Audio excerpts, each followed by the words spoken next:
ರಾಜ ನಾನ್ ಡೌಟೇ ಇಟ್ಕೊಂಡಿಲ್ಲ ಕಣ. ನಮ್ ಬದುಕಲು ದೀಪಾವಳಿ ಬಂದೇ ಬರುತ್ತೆ. ಪಟಾಕಿ ಯಾವಂದೇ ಆಗಿರ್ಲಿ ಅಂಟ್ಸೋರ್ ನಾವಾಗಿರ್ಬೇಕು. ಓಹೋ, ಯಾರೋ ಬಂದ್ಬಿಟ್ಟು ತಗೊಳಪ್ಪ ಅಂತ ದುಡ್ಡು ಕೊಟ್ಬಿಡ್ತಾರೆ ನಿಮ್ಗೆ. ಲವ್ ಅನುಭವಿಸ್ಬೇಕು ಅಂತ ಹಣೆಲ್ ಬರ್ದಿದ್ರೆ ಹೆಣ್ಣು ಹೊನ್ನು ಮಣ್ಣು ಯಾವನು ತಪ್ಸಕ್ಕಾಗಲ್ಲ.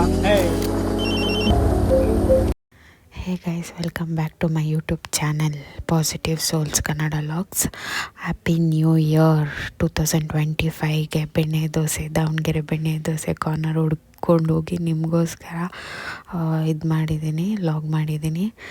ಇಲ್ಲಿ ಕಂಪ್ಲೀಟು ಒಲೆಲೆ ಮಾಡೋದು. ಯಾವುದೇ ದೋಸೆ, ಈರುಳ್ಳಿ ದೋಸೆ ಆಗಲಿ, ಮಸಾಲೆ ದೋಸೆ ಆಗಲಿ, ಯಾವುದೇ ದೋಸೆ ತೊಗೊಂಡ್ರೂ ಅದಕ್ಕೆ ಬೆಣ್ಣೆ ಹಾಕ್ತಾರೆ. ಬಟ್ ತುಂಬ ಟೇಸ್ಟ್ ಇರುತ್ತೆ. ಅದು ಒಂದು ಸೈಡ್ ಬೆಣ್ಣೆ ಹಾಕಲ್ಲ ದೋಸೆಗೆ, ಎರಡು ಸೈಡು ಅದನ್ನು ತಿರುಗಿಸಿ ಕೂಡ ಅದ್ರ ಮೇಲೆ ಮತ್ತೆ ಬೆಣ್ಣೆ ಹಾಕಿ ಕೊಡ್ತಾರೆ. ಆ್ಯಂಡ್ ಎಷ್ಟು ರೇಟ್ ಅಂದ್ಕೊಂಡಿದ್ದೀರಾ? ಬರೀ 50 ರೂಪಾಯಿ. ಎಲ್ಲೆಲ್ಲೋ ಏನೇನ್ಕೋ ಖರ್ಚು ಮಾಡ್ತೀವಿ. ಇಂಥ ಬೆಣ್ಣೆ ದೋಸೆನ ಮಿಸ್ ಮಾಡಿದ್ರೆ ಅಷ್ಟೇ. ಇದು ಇರೋದು ಕಾಮಾಕ್ಷಿ ಪಾಳ್ಯ ಹತ್ರ, ದಾವಣಗೆರೆ ಬೆಣ್ಣೆ ದೋಸೆ ಕಾರ್ನರ್ ಅಂತ ಅಂದ್ಬಿಟ್ಟು ಗೂಗಲ್ ಮ್ಯಾಪಲ್ಲಿ ಹಾಕಿದ್ರೆ ತೋರಿಸುತ್ತೆ. ತುಂಬ ಟೇಸ್ಟಿಯಾಗಿರುತ್ತೆ. ಆ್ಯಂಡ್ ಇದು 9:30 10 o'clockಗೆಲ್ಲ ಕ್ಲೋಸ್ ಮಾಡ್ತಾರೆ. ಬಟ್ 7 ಸ್ಟಾರ್ಟ್ ಆಯಿತು ಅಂದರೆ ತುಂಬ ರಶ್ ಇರುತ್ತೆ. ಬಟ್ ಇನ್ನೇನು ಕ್ಲೋಸ್ ಆಗೋ ಟೈಮಾಗ ಹೋಗಿದ್ವಿ, ತುಂಬ ಪೇಷನ್ಸಿಂದ ಮಾಡಿಕೊಟ್ರು. ನಾವಂತೂ ಒಂದು ದೋಸೆ ತಿನ್ನೋಣ ಅಂತ ಹೋಗಿದ್ದಿದ್ದು, ಬಟ್ ಸಖತ್ತಾಗಿತ್ತು ಅಂತ ಅಂದ್ಬಿಟ್ಟು ಆನಿಯನ್ ದೋಸೆ ಇನ್ನೂ ಸೂಪರಾಗಿರುತ್ತೆ ಮಸಾಲೆ ದೋಸೆಗಿಂತ.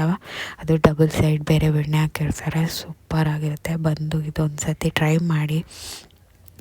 ಆ್ಯಂಡ್ ನೋಡಿ, ಇಲ್ಲೇ ಮಸಾಲಾಗೆ ಹಾಕ್ತಾಯಿದ್ದಾರೆ. ನಾನು ಫಸ್ಟು ಹೋಗಿ ನೋಡೋಣ, ಬರೀ ಒಂದು ಸೈಡ್ ಹಾಕ್ತಾಯಿದ್ದಾರೆ ನಾನು ಬೆಣ್ಣೆನ ಅಂತ ಅಂದ್ಕೊಂಡೆ. ಬಟ್ ಅದನ್ನು ತಿರುಗಿಸಿ ಮತ್ತೆ ನೋಡಿ, ಇಲ್ಲಿ ಮೆನ್ಯೂಲ್ಲೂ ಅಷ್ಟೇ 50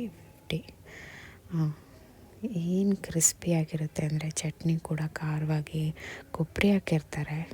ಅದಕ್ಕೆ ಚಟ್ನಿನೂ ಸೂಪರಾಗಿರುತ್ತೆ. ನಾನು ತಿಂದು ನೋಡಿದೆ, ಸಖತ್ ಬಿಸಿಯಾಗಿತ್ತು.